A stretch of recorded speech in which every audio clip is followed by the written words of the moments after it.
নমস্কার, আমি ডক্টর সৌম্য পাই, paediatric orthopaedic surgeon. আচ্ছা, আপনি বাচ্চারা জন্মের পরে আপনারা ভ্যাকসিন দেন কেন? ভ্যাকসিন গুলো দেন কারণ বাচ্চা যাতে বিভিন্ন রকম রোগ না হয়। আপনার বাচ্চা ডাক্তারবাবু সেই ভ্যাকসিন গুলো বিভিন্ন সময় অনুযায়ী দিতে থাকে। একটা বড় জিনিসকে আটকানোর জন্য ছোট ভ্যাকসিন দেওয়া। তেমনি অর্থোপেডিক্সের একটা সমস্যা আছে যাকে বলা হয় ডিডিএইচ বা হিপ ডিসলোকেশন বা ডেভেলপমেন্ট ডিসপ্লাসিয়া অফ হিপ বা সিডিএইচ বা কনজেনিটাল ডিসলোকেশন অফ হিপ। এই কথাগুলো মানে হচ্ছে বাচ্চার হিপ জয়েন্টটা খুলে পড়ে থাকে ছোটবেলা থেকে। এই সমস্যাটা থেকে যদি ছোটবেলায় ডায়াগনোজ করা যায়, সাধারণত যদি আর্লি এজে হয়, তাহলে আমরা যদি একটা ছোট বেড, তাকে পাবলিক হার্নেস বলে, সেটা দিলেই বাচ্চা সম্পূর্ণ সুস্থ হয়ে যায় সারা জীবনের জন্য।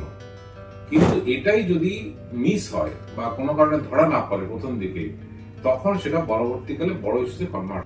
আমার কাছে যেমন পেশেন্ট মা এসেছিলেন কিছুদিন আগে, তার 2.5 বছর বয়সে বাচ্চা খুঁড়িয়ে হাঁটছে। তো আমার দেখে মনে হলো হিপ জয়েন্টটা খুলে পড়ে আছে। আমি যখন এক্সরে করলাম, দেখলাম হিপ জয়েন্টটা কমপ্লিটলি বাইরে, এবং এই জিনিসটা ছোটবেলা থেকেই ছিল। সেটা যদি প্রথম ধরা পড়তো তাহলে বেল্ট দিলে ঠিক হয়ে যেত। এখন এটা 2-3 ঘন্টা সার্জারিতে পরিণত হচ্ছে, 1.5 থেকে 3 মাস প্লাস্টার থাকবে, একটা বড় জিনিস। তারপরও রেজাল্ট ওই বেল্ট দিলে ঠিক করার মতো অত ভালো নাও হতে পারে। সুতরাং প্রথমেই ধরা উচিত। তাহলে এগুলো কি করে ধরা পড়বে? সবচেয়ে ভালো হচ্ছে আপনি যাদের কাছে ভ্যাকসিন দেওয়াচ্ছেন, যে বাচ্চাদের ডাক্তারবাবুকে, তাদেরকে একবার এটা নক করুন, আমার নাম করে বলুন যে এরকম আমি একটা জায়গায় দেখেছিলাম হিপ জয়েন্টে ইস্যু ছোটবেলা ধরা পড়া উচিত, তাহলে আমার বাচ্চা সেটা নেই তো। যদি কারোর ব্যাপার হচ্ছে কাদের ক্ষেত্রে হিপ জয়েন্টের ইস্যু বেশি হয়, কিছু জিনিসপত্র আছে যাদেরকে বেশি হওয়ার সম্ভাবনা থাকে। যেমন যদি কন্যা সন্তান হয়, ফিমেল চাইল্ড, তাদের বেশি হতে পারে। যে ক্ষেত্রে বাচ্চার মায়ের পেটের জায়গা কম থাকে, টাইট থাকে, সেক্ষেত্রে হতে পারে। কোন কোন ক্ষেত্রে টাইট থাকতে পারে? যদি প্রথম বাচ্চা ইউটেরাস টাইট থাকে, তাদের হতে পারে। যদি মনে হয় যে পেটের ভেতরে একাধিক বাচ্চা আছে, মাল্টিপল প্রেগন্যান্সি বা টুইন প্রেগন্যান্সি, সেক্ষেত্রে পেটের ভেতরে জায়গা কম থাকলে হতে পারে। যদি মনে হয় পেটের ভেতরে কোনো টিউমার বা ফাইব্রয়েড ইউটেরাস আছে, তখন জায়গা কম থাকলে হতে পারে। যদি পেটের ভেতরে জল কম থাকে, তাকে অলিগোহাইড্রোমিয়াস বলে, তাহলে এই জিনিসটা টাইট হওয়ার জন্য হতে পারে। যদি বাচ্চার ওজন বেশি হয়, সাধারণত অনেক সময় 4-4.5 কেজি বাচ্চা হয়ে গেলে তখন স্পেস ইস্যুস হয়, তখন হতে পারে।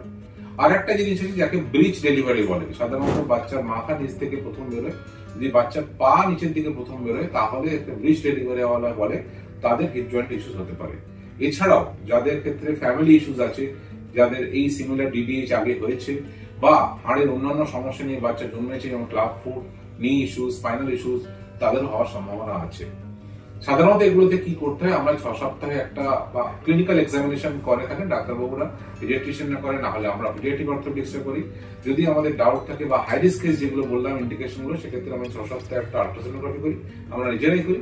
করে যদি মনে হয় আমাদের ইস্যুস আছে, তখন সেক্ষেত্রে আমরা বেল্ট দিই। বেল্ট দিলে সেটা কমপ্লিটলি ঠিক হয়ে যায়। সুতরাং ভ্যাকসিনের মতো পেডিয়াট্রিক অর্থোপেডিক্সের এই হিপ ইস্যুস একটা বড় ইস্যুস, যেক্ষেত্রে ভ্যাকসিনের মতো যদি আগে আমরা ধরা পড়ে, তাহলে সেটা কমপ্লিটলি ঠিক হওয়া সম্ভব।